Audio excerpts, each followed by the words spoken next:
So because breakouts and things can tend to be really drying and they can start to get crusty and flaky, you don't want your makeup to be sitting on top of something so dry because it's just going to cake up in those spots or like cling to the dry patches. So I always recommend at least half an hour before applying your makeup to like moisturize it. You guys probably have your own moisturizers at home. I'm going to recommend the ones that I use.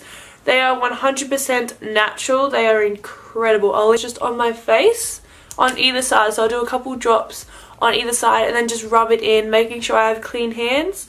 But you only need a couple because a little bit goes a long way. I just rub it into the affected areas of my skin. So here's a life hack on how to get them out from under your skin.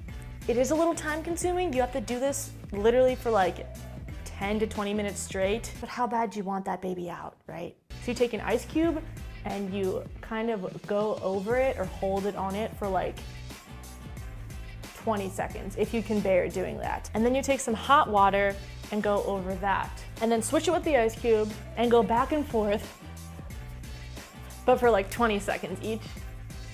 And keep going. I would say the sweet time is like 10 to 20 minutes. It usually takes my whiteheads like 10 minutes to come out. It might take yours 20, it might take someone else 30, it might take someone else 2 minutes. I don't know. It depends how far down the skin it is.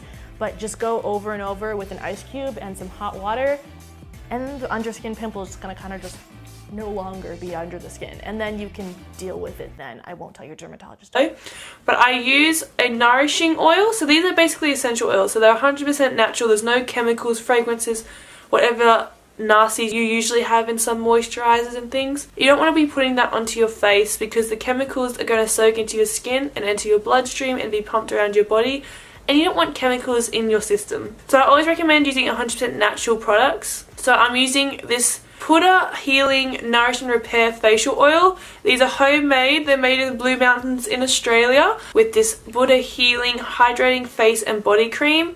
It is so hydrating. I can't express to you how good it feels sitting on your skin. There's nothing wrong with you for having them. I had them. Not anymore though, because of this life hack. Take some calamine lotion, shake it up, baby.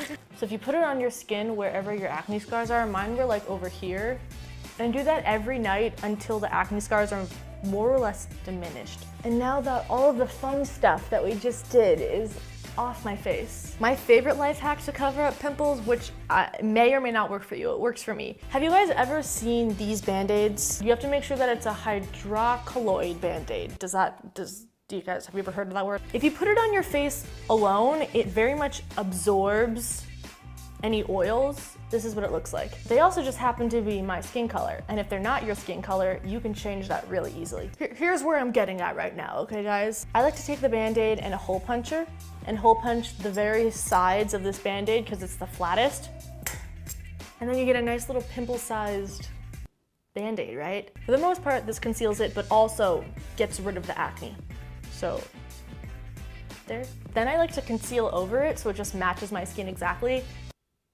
It picks up product really well. Okay. If you don't want to wear it to cover up your pimple, you could just wear it before you go to bed because it does absorb all the dirt and oil into it, and then when you remove it, eat.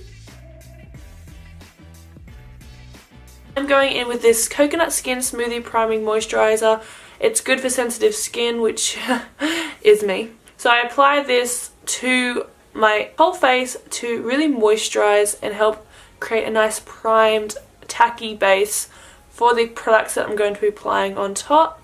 And you want your foundation to just sit as smoothly and as like evenly placed as possible, and having a good primer or a moisturized base is going to do that. So you guys, I would prefer to use like more like natural products, but because I want to show you guys like a really, you know, great way of keeping your makeup on all day, I am going to use what I have on my face today. I'm going to be going in with a color corrector. You guys can feel free to skip this step if you only have a few breakouts and things like that. I'm sure you can cover up with like concealer. If you take eye cream and you put it over the scabby pimple, don't blend it in.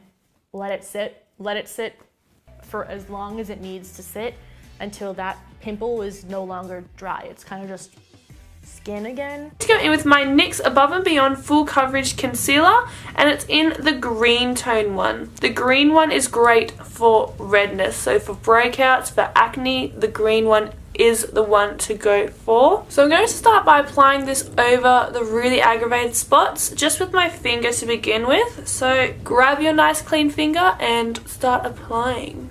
Ooh yeah. Next you're going to want to grab a little brush, and what you're going to want to do is just use the edges of the brush to start blending out the edges of this like corrector, so it fades into the skin and it's not so harsh. Don't buff out any of the coverage on top of the actual blemish. Go in with my Revlon Color Stay foundation in the shade medium beige, and a bit of the product from the back of my hand. I just grab it on the tip of the beauty blender and I just smack it on like so. Right, now it's really thick at the moment, but we're going to blend it out later. I just want to pack on the coverage over the top of the green parts first, and we can blend it out over the rest of the face afterwards. So the reason we color correct is because it stops that grayness looking tinge under the skin when you try and apply foundation over the top of a breakout. You can kind of get that kind of grayness, like grey looking kind of spots on your face from having the foundation just sitting on top of those breakouts. So I find color correcting really creates that full coverage, very flawless looking finish. You don't get those grey spots or anything sitting underneath the skin. A few of these green spots peeking through on the skin, don't worry about it. We will fix that up with the next step. So next we're going to go in with concealer, and I'm going to go in with my BH Cosmetics Total Coverage Concealer in the shade 106. I do recommend using the Becca Luminous Concealer though, because that one's more hydrating and it's still a full coverage concealer. The one that I usually use is the e.l.f. Perfect Blend Concealer, but that one's not as full coverage as I would like for these more, blemish looking, really aggravated acne ones.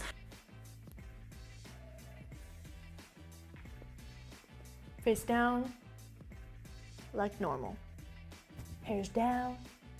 Blend in the concealer on my blemishes with the same brush that I used to buff out the edges of that colour corrector, but I make sure to wipe it off so there's none of the excess product on there. So I do the same trick as I do before. I just buff out the edges with the sides of the bristles just to kind of help them blend into the skin and look more natural. So once you've blended the edges of that concealer in and kept that coverage on top of those breakouts, we're going to move on in powder. So the powder that I'm going in today with is the Glips Blur Powder in the shade 21, and I like to use this powder just on the places that I've concealed, so the center of my face, underneath my eyes, and I do a light, and I mean a very, very light dusting on anywhere else that I feel like I need to place it down to help it lock in that product.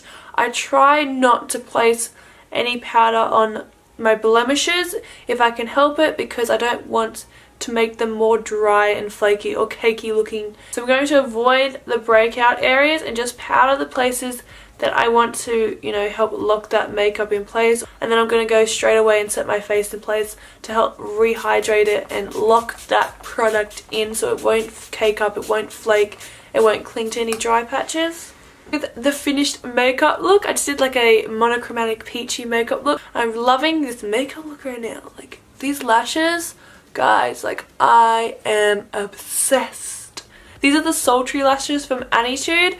Oh my god, her makeup looks and her lashes are just, I've never had lashes like these. These are absolutely insane. I will see you guys in my next video. Bye.